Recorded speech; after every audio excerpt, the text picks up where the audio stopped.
빅컷이 단행될 때는 대부분 극심한 경기 침체가 올 때 빅컷을 단행합니다. 그래서 빅컷을 단행했다. 네. 이제 앞으로 시장이 굉장히 어렵다.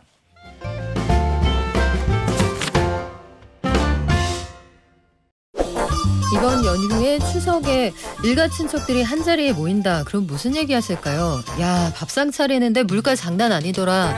시금치 한 단에 10,000원이래. 요런 얘기부터 니네 동네는 집값 많이 올랐니? 우리 동네는 그렇게 오른 것 같지 않은데 TV에서 올랐다고 하더라. 저 대출 받으려고 하는데 대출이 안 나온대요, 형님. 뭐 이런 얘기 하지 않으실까 싶어요. 애들 성적 얘기, 남편 월급 얘기 이런 것도 살짝 하시겠지만요. 앞으로 그래서 우리 투자 어떻게 하면 좋을까요? 부동산과 증시 추석 이후에 어떻게 될지 프리즘 투자자문 홍춘욱 대표에게 들어보겠습니다. 안녕하세요. 안녕하세요. 홍 박사님, 추석이 작년에도 그랬는데 저기 물 건너에서 뭔가 중요한 결정을 할 때 항상 우리가 쉬어요. 그래서 쉬는데 쉬는 것 같지도 않고 마음은 조금 무겁고 일단 추석 연휴가 본격적으로 시작이 될 텐데 미국에서 0.25%포인트 금리 인하 요걸로 지금 사실상 결정이 됐다고 봐도 됩니까? 네, 저는 그렇게 보고 있습니다. 0.25면은 그냥 시나리오상에 있는 안전한 퇴로잖아요. 이 베스트 시나리오라고 저는 생각합니다. 이렇게 되면은 증시 다시 올라가요? 이 나쁘지는 않지 않겠나. 왜냐하면 과거 90년대부터 지금까지 미국의 그 금리 인하의 패턴을 보면 첫 번째 금리 인하는 대부분 0.25로 시작합니다. 왜 그러냐면 이제 경기가 나빠지는 걸 인정하기보다 우리는 정책 목표를 달성했어. 이제는 긴축을 마무리할 때입니다. 이렇게 이제 점잖은 이야기로 시작을 하는 거죠. 일단 자화자찬 모멘트가 그렇죠. 필요하군요. 이번 네. 그 8월 22일 날 파월 의장님께서 나는 실업률을 끌어올리지 않고 불황을 유발하지 않고 물가를 잡은 두 번째 연준 의장이야 뭐 이런 이야기를 하셨잖아요. 저는 영화 보는 줄 알았어요. 그 연설문이 굉장히 뭔가 이렇게 감정이 잔뜩 실려 있는 좀채로 보기 어려운 톤이더라고요. 저도 라이브로 같이 본 것 같은데요. 네. 그 11시에 그죠? 그렇죠. 네. 11시부터 전 세계에서 같이 봤죠. 네, 그분 표정이 흐뭇하잖아요. 그렇죠. 그 흐뭇한 표정의 뒤에는 나는 위협을 달성했고 난 이제 역사에 남을 거야. 훌륭한 연준 의장으로 남을 거고 네. 나의 위협을 뒷받침하기 위해서 첫 번째 금리 인하는 0.25야. 저는 그렇게 해석이 되더라고요. 그래요. 그러면 빅컷에 대해서는 이제 가능성이 많이 줄어들기는 했는데 여전히 그래도 지금 경기 상황이나 이런 것들에 약간 선제적으로 대응한다는 측면에서는 0.5%포인트 아직 죽지 않았어. 요 가능성이 있어. 이렇게 보는 분들 있는데 만약에 진짜 0.5를 간다. 그럼 그 이후 상황은 어떻게 됩니까? 주식시장 폭락할 것 같습니다. 폭락이요? 예, 그 0.5%의 금리 인하가 90년대부터 지금까지 이렇게 이루어졌던 경험들을 살펴보면 90년에 한 번, 2000년 한 번, 2008년 한 번, 2020년 한 번인데 안타깝게도 그런 빅컷이 단행될 때는 대부분 극심한 경기 침체가 올 때 빅컷을 단행합니다. 그래서 빅컷을 단행했다. 네. 이제 앞으로 시장이 굉장히 어렵다. 그리고 불황이 눈앞에 왔고 한국의 수출이 무너진다. 이런 신호로 봐야 되는 거죠. 그래서 제가 아까 말씀드린 것처럼 동결도 안 좋고 일단 지금은 금리 인하해 주는 걸로 다 돼 있으니까 네. 시장 참가자들의 예상처럼 0.25% 인하해 줄게요 하면 이게 최상이고 만에 하나 0.5나 0.75가 나온다라면 우리가 모르는 악재가 있는 거예요. 그건 굉장히 위험한 거거든요.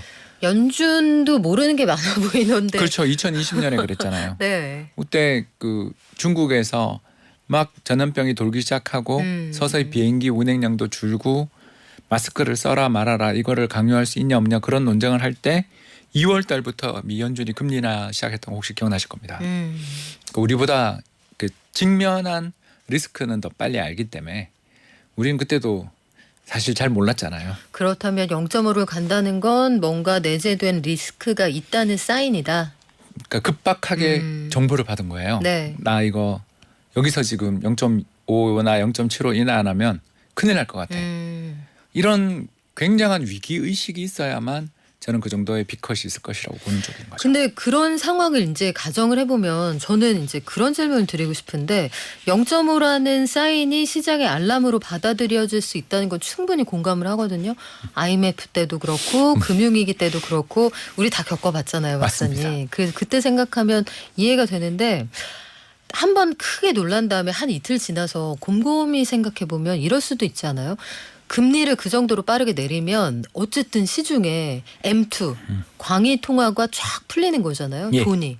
그러니까 유동성이 그 정도로 풀리면 과연 시장이 폭락하기만 할까? 요거 한번 생각해 볼 만하지 않습니까? 예, 그럴 때 이제 저가 매수를 하면 큰일 나는 거죠. 음. 왜 그러냐면 그 사람들 그 연준 의장이 그 정도의 정책 금리 인하를 공격적으로 해줄 때는 결국 제가 봤을 때 가장 문제가 되는 신호는 금융기관 어디 망했다라는 뉴스를 들은 거죠. 아. 네, 그런 그 아주 시스템적으로 중요한 90년에도 그랬고 네. 2000년은 좀 약간 예외입니다만 그때 9.11 때 그랬고 2008년, 2020년 같이 전부 급박한 위기가 발생해서 어디 금융기관 돈이 없다더라라는 소문이 날 때 정책금리의 그런 공격적인 인하들이 단행된다라는 걸 감안을 해야 되고요. 그렇기 때문에 저는 뭐 그 0.5가 됐을 때 시장의 반등이 나온다라면 예를 들어서 네. 빅컷 이후에 와 이제 좋아져 하면 그때는 오히려 좀 조심해야 되는.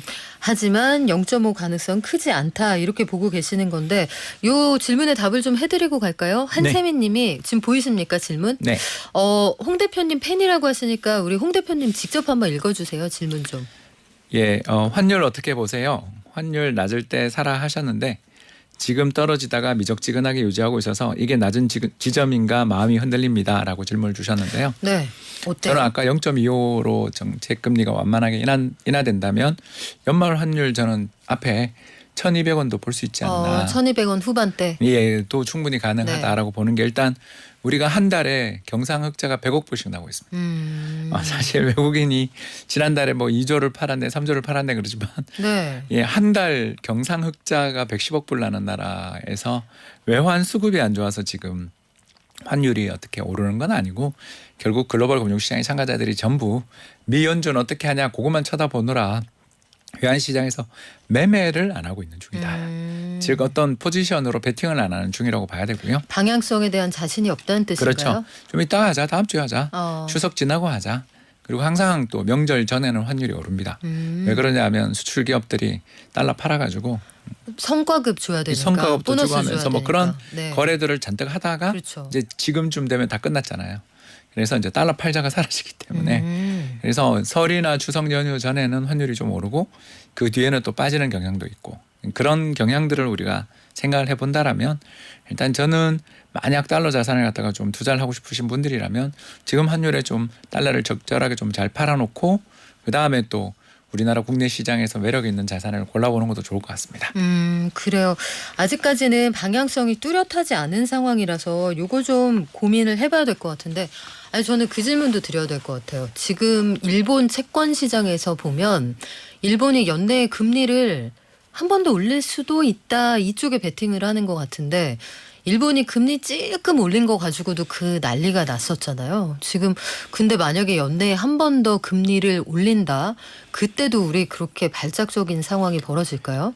이번에는 이제 그 안 좋은 게 다 겹쳐서 일본 중앙은행도 그렇게 충격받을 줄 모르고 눈치 없이 했던 거고요. 아니 하필 또 7월에 FOMC에서 금리를 안 내리고 맞습니다. 그리고 딱 맞물려서 일본에서 금리를 올려버리니까 눈치 없는 두 사람의 콜라보였죠. 네, 거기에다가 미국 경제 지표도 안 좋았고. 그렇죠. 그랬기 때문에 그때 일단 잠깐 방송에서 말씀을 드렸는데 그 일본에서 해외로 돈을 빌려주면서 나가는 엔캐리 트레이드 규모가 1조 달러가 조금 안 되거든요. 근데 이제 그 1조 달러가 조금 안 되는 것들이 지난번 7월에 굉장히 많이 털렸습니다. 해소가 됐습니다. 1조 달러면 1350조. 예, 네. 뭐 얼마 안 되는 네. 돈입니다. 왜냐하면 하루에 외환시장 거래 대금이 6조 달러입니다. 이야, 굉장하네요. 네. 예, 세계에서 제일 큰 시장은 외환시장이고요. 그래서 외환시장의 향방이 사실은 다른 시장에 영향을 미친다고 보시면 되겠고요. 네, 그렇게 큰 시장에서 1조 달러의 극히 일부만 청산됐는데도 시장이 그렇게 흔들렸다. 엔캐리는 핑계고 다른 요인, 특히 저는 그때도 잠깐 이야기했습니다만 미 대선전에 대한 불확실성도 그때 엄청나게 그렇죠. 높아졌던 거 기억나실 것입니다. 그렇죠. 바이든 사퇴 한 해 피격 만에 사건도 있었고. 예, 그렇습니다. 지지율 격차 한때 7%까지 벌어지고 그러니까 이런 일들이 벌어질 때는 금융시장 참가자들이 주식하기 싫거든요. 그래서 핑계를 찾고 있는데 일본이 그 핑계를 준 거라서 울고 싶은데 뺨 때렸군요. 예, 눈치 진짜 없습니다. 그래서 뭐 다음에 또 9월 말이 될지 다음 네. 달이 될지 모르겠습니다만 금리를 인상할 가능성은 있지만 저는 그때는 좀 충격은 이번보다는 덜할 것이다. 근데 충격이 없다고 말 못하는 게 저는 올해 연내는 금리 인상 안 할 거라고 보고 있는 입장인데 네. 또 한다면 와 눈치가 없어서 어떻게 이렇게 없나. 그리고 의회에 불려가서 엄청 혼났잖아요. 예, 거기다가 본인은 또 이야기 안 하고 네. 그렇지 부총재 않습니까? 내세우고. 예, 그래서 우에다 총리 근데 정말 좀 약간 비겁했지 않습니까? 자, 본인이 직접 나서야죠. 근데 그 입장이 굉장히 난처할 거란 생각은 들어요. 일본은행 총재 우에다 가조 총재가 정치권으로부터 굉장히 압력을 받고 있다라는 걸 뭐 은연중에 암시를 하잖아요. 그래서 일본의 물가가 너무 올라가니까.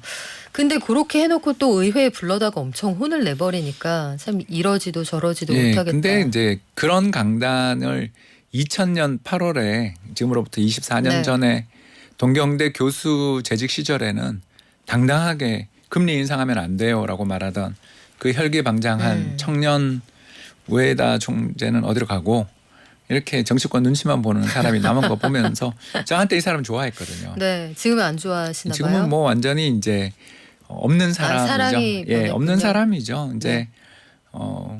뭐 역대 일본은행 총재 이름들 저는 되게 다 네. 기억하는데 이제 기억 안 할 거예요? 미에노처럼 이제 지워버리는 사람이 될 것 같습니다.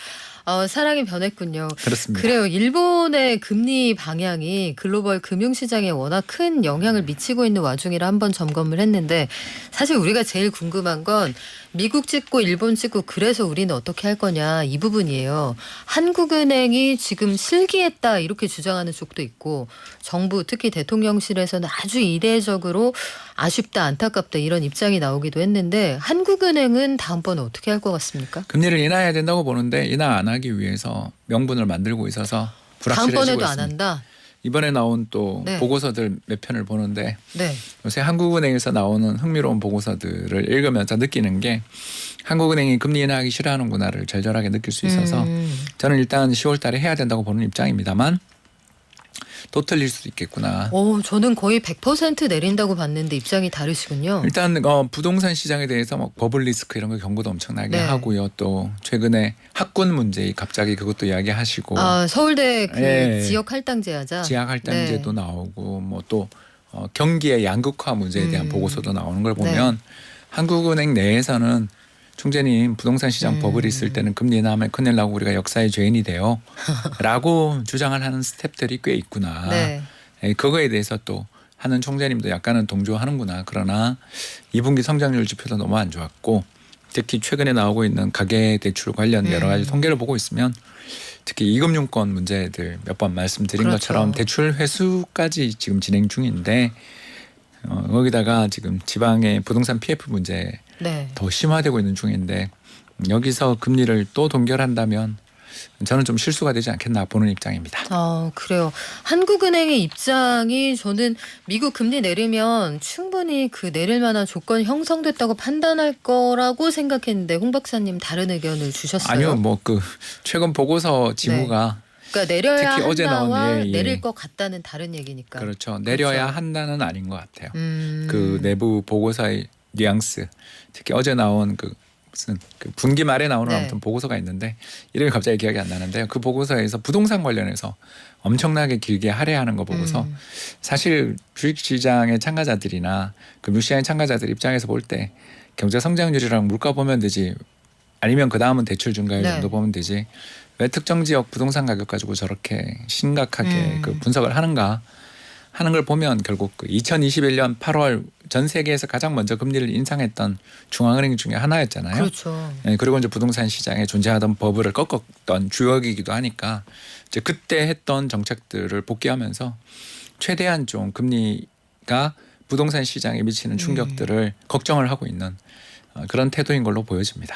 그래요. 뭐 서울대 지역 할당제 이런 것들을 통해서 부동산 가격을 좀 낮추자 뭐 이런 의견도 나오는데 모르겠습니다. 한국은행도 지역인재 균형 선발제도 2016년인가 도입했는데 지금까지 그거 지킨 거 딱 한 번밖에 없거든요. 아 그런가요?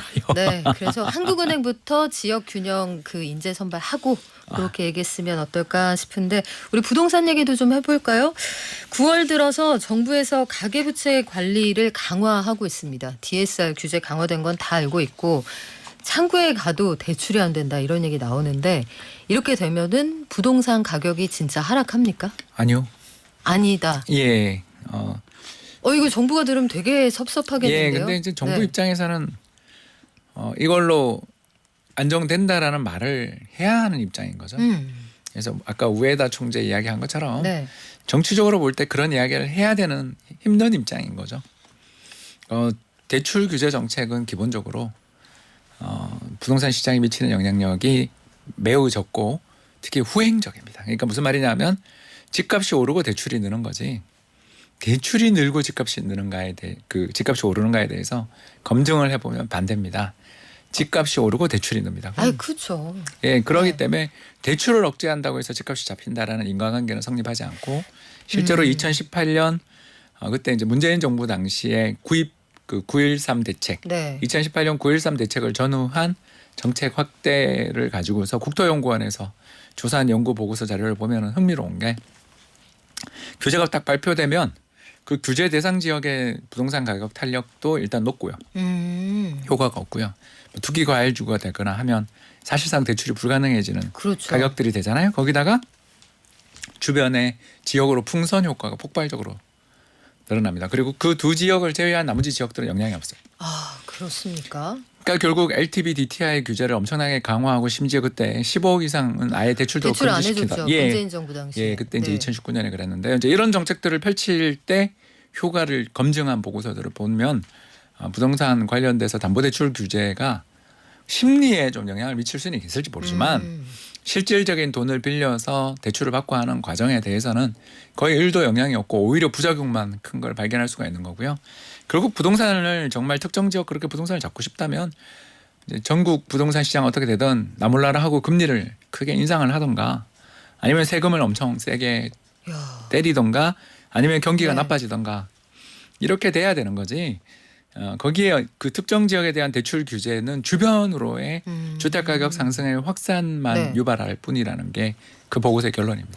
근데요, 박사님 돈을 안 꿔주면 돈이 어디에서 나서 집을 사요? 그러니까 그 집을 안 사고 그 지역 집도 그 사지만 집보다 그렇죠 옆에 약간 저렴한지. 예 그런 데로 간다라는 거죠. 집값에 그러니까 전국적인 확산을 유발하는 거고. 그러면 완전히 아주 비싸서 애초부터 대출 받아서 살 집이 아닌 집은 그냥 그들만의 리그로 남아 있고 9억 원에서 한 15억 원 사이에 대출을 끼고 이 중산층들이 많이 사던 집은 거래가 안 될 거다 이렇게 보십니까? 그러면서 이제 확산되는 거죠. 그래서 그때 지역들 예를 들어서 강남 3구를 지정했다 그러면 네. 옆에 있는 인접구로 가격 상승의 탄력들이 확산되는 모습들을 보여주게 되는 거죠. 그러면 강동, 동작 이런 데가 영향을 뭐 그럴 받을 수도 있고 수 있겠군요. 과천일 수도 있겠고요. 아. 아무튼 저기 판교일 수도 있겠죠. 네. 그러니까 제가 드리고 싶은 이야기는 그 지역을 타겟으로 해서 집값을 잡는 거는 불가능하다라는 거죠. 그러니까 그걸 하고 싶어하는 마음은 아는데 왜냐하면 핀셋 규제를 통해서 부동산 시장을 안정시켰고 내가 성공했다라는 걸 이렇게 이야기하고 싶겠죠. 네. 그러나 현실적으로 그게 불가능한 이유는 그 지역의 집값이 오르는 데는 이유가 있거든요. 공급이 부족하다거나 아니면 우리나라의 상위 1%, 5% 부자들의 소득이 올라갔거나 그들의 차임 여건이 좋아졌거나 셋 중에 하나 아니겠습니까? 근데 그 모든 건 그냥 그대로 내버려 둔 채 대출만 안 돼 그러면 4인 간의 대출들이 늘거나 아니면 주변 지역에 그러면 여기 인접해 있는 주변 지역에 있는 거 사면 되지 라는 식으로 행동들이 나오는 거지 그 지역을 잡지도 못하고 주변으로 불길만 확산시킨다라는 거죠. 정책 위에 대책이 있다 이런 말씀인데 이게 실수요자나 갈아타기 수요자들은 그래서 굉장히 헷갈리는 상황이에요. 그렇죠. 지금 저 이사 못 가요. 알아보다가 그냥 주저앉았어요. 매매 계약이 깨졌어요. 이런 분들 많이 올라오는데 이럴 때는 어떻게 행동을 하는 게 현명합니까? 예, 저는 솔직하게 말씀드려서 지난 봄에도 한번 와서 이야기했지만 지금은 주택가격 상승의 초입 국면이 초입이다. 예, 작년에 바닥을 쳤으니까요. 그리고 주택 사이클은 10년 사이클입니다. 그래서 한 3년 빠지고 그 뒤에 한 6년에서 7년 정도 오르는 게 우리나라 이 사이클이 형성된 것이 이제 대략 우리가 계산을 해보면 외환위기 이후부터 이제 이런 사이클이 형성돼서 지금 25년째 가고 있는 중인데 이제 이 사이클을 일으키는 가장 격렬하고도 중요한 요인은 공급입니다. 그래서 호황에 엄청 지어놨던 집들이 입주를 하게 되면서 집값이 폭락하고 그때 마침 또 금리까지 인상되면 2022년 같은 일이 벌어지는 거고요. 이제 그때 입주 물량은 올해 둔촌주공 이제 올림픽파크 포레온이나 네. 몇몇 지역들을 제외하고 보면 입주 물량들은 이제 줄어드는 시기로 가게 되는데 비해 또 금리는 오르지는 못할 것 같고 그 사이에 또 인플레이션이 한번 났기 때문에 2020년이나 2019년 대비해서 가계의 소득은 20에서 30%씩 그러니까 인플레 때문에 증가했단 말입니다. 그러니 구매력을 가지고 있는 사람들 입장에서 이게 꼭 정말 버블인가? 그러면 극심한 양극화가 벌어지는 상황이 있을 텐데 근데 혹시 마지막으로 정부가 공급 대책 내놨잖아요. 42만 호 정도 요걸 뭐 빠르면 10년 안에도 공급할지 몰라 이렇게 얘기하는데 이거 도움 안 될까요? 예, 그게 이제 다음 사이클에 하락 요인이 되겠죠. 그러면 그러니까 한 다음 10년 사이클 지나고 7년 나서 정도 걸리니까요. 그래서 이번 말고 이제 2030년 사이클을 네. 만들 요인이 되겠죠. 그때 또 한 번에 그 전부터가 될지 그 후가 될지는 이제 경계 여건을 봐야 되지만 또 하락장을 만들 요인인 거죠. 이게 한우나 쌀값 폭등 폭락 사이클하고 굉장히 비슷하게 돌아가는 것 같은데 이미영 님도 이런 의견 주시네요. 이거 주담대 문제입니다. 10월 1일부터 입주인데 집단대출 안 나와서 입주자들이 모두 멘붕 상태입니다 하셨는데 요거 어떻게 될지. 근데 저희도 지금은 드릴 수 있는 답이 없어요. 정부가 뚜렷하게 정해놓은 방향이 없기 때문에 요거 하지만 저희가 취재되는 대로 다시 한번 전해드리겠습니다. 지금까지 프리즘 투자자문 홍춘욱 대표와 함께했고요. 명절 잘 보내세요. 고맙습니다. 감사합니다.